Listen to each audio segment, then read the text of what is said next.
Today, we're really getting into Ryan Holiday's Ego is the Enemy. It's such a powerful read, packed with lessons for anyone trying to achieve, well, anything. That's right. And the central idea is so key. Ego isn't the same as confidence. Not at all. It's more like this unhealthy belief in your own importance that honestly just gets in your way all the time. At every stage, right? Aspiration, success, even failure. Exactly. And the sources Holiday uses from history, sports, business, they really hammer home how universal this struggle is. It's something everyone deals with. Okay, so our mission today, let's unpack how ego holds us back in those three phases: aspiring, succeeding, failing. And crucially, how you listening can maybe spot it and start managing it better. Sound good? Let's do it. So first up, aspiration. This is where ego often whispers, talk about it, tell everyone, instead of just knuckling down and doing the work. Ah, the talking trap. Kierkegaard warned about that, didn't he? Saying it out loud too early actually makes you less likely to do it. Yeah, it's like you spend the energy on the telling, not the doing. It satisfies that ego need for recognition before you've actually earned it. It's subtle. So what's the antidote? How do we resist that? Well, look at someone like Bo Jackson. He aimed for the Heisman and being a top NFL pick, huge goals. But he told basically nobody except his girlfriend, just did the work. Wow. Quiet ambition. Exactly. Or think about Benjamin Franklin writing popular letters anonymously. He let his brother take the credit and the profit while he just focused on getting better at writing.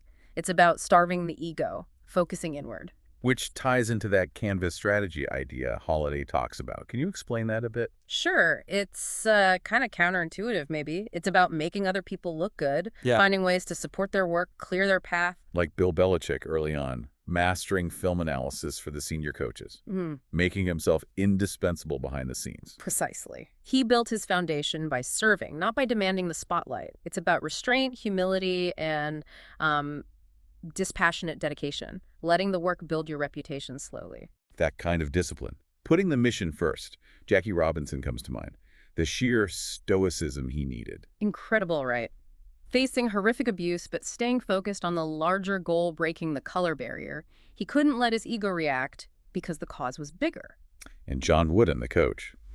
His dispassionate approach. Yeah, Wooden wasn't about big emotional displays or praising individual stars constantly. He focused relentlessly on consistent effort, on the fundamentals, the process, building a standard of excellence through quiet, steady work, not ego boosts. Okay, so you manage ego and aspiration, but then success happens. And that's a whole new danger zone, isn't it?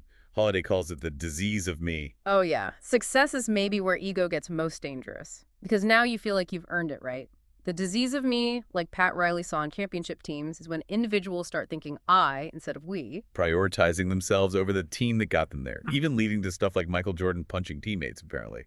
Right. Success can create these delusions of grandeur. Think Xerxes whipping the sea because it wrecked his bridges.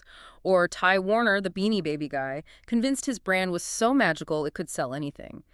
Even, well, manure. It's entitlement paranoia? Exactly. You start believing your own hype. The antidote. Look at George C. Marshall, brilliant general, statesman, but actively avoided self-promotion, turned down portraits. He knew true impact wasn't about personal glory. Or Bill Walsh, the football coach again, with his standard of performance. Yes. Walsh was obsessed with the process, meticulous attention to every detail of how things were done.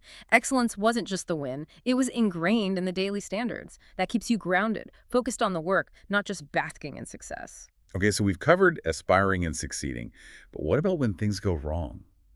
Failure. How does ego mess us up then? Failure is tough, and ego makes it tougher. It prevents recovery. Think John DeLorean. His car company failed, but his ego couldn't accept it. Instead of cutting losses, it spiraled into alleged drug trafficking to save face. Just disastrous ego-driven decisions. Instead of just facing reality. Right, and this is where the idea of alive time versus dead time is so powerful. Failure, prison, terrible circumstances. You can choose. Is this time dead, lost, or is it a lifetime where you learn, grow, transform? Like Malcolm X in prison, educating himself intensely. Or Viktor Frankl in a concentration camp, refining his psychological theories. Exactly. Using adversity, however horrific, as fuel for growth. But ego often pushes us towards denial instead, like Lance Armstrong, just refusing to accept the truth for so long. Why is denial so tempting for the ego in failure? Because the ego wants to protect its image, its story of itself. Admitting failure feels like annihilation to the ego. It prevents you from learning, adapting. So how do we fight that denial? Warren Buffett talks about the inner scorecard. Are you judging yourself by external validation, what others think, or by your own internal standards, your potential, your effort? That's the key. Like General Belisarius, staying loyal and doing his job, even after being betrayed and ignored. Mm-hmm. Or Orson Welles. Hearst tried to destroy Citizen Kane and ruin him, but Wells didn't let that bitterness consume his whole life.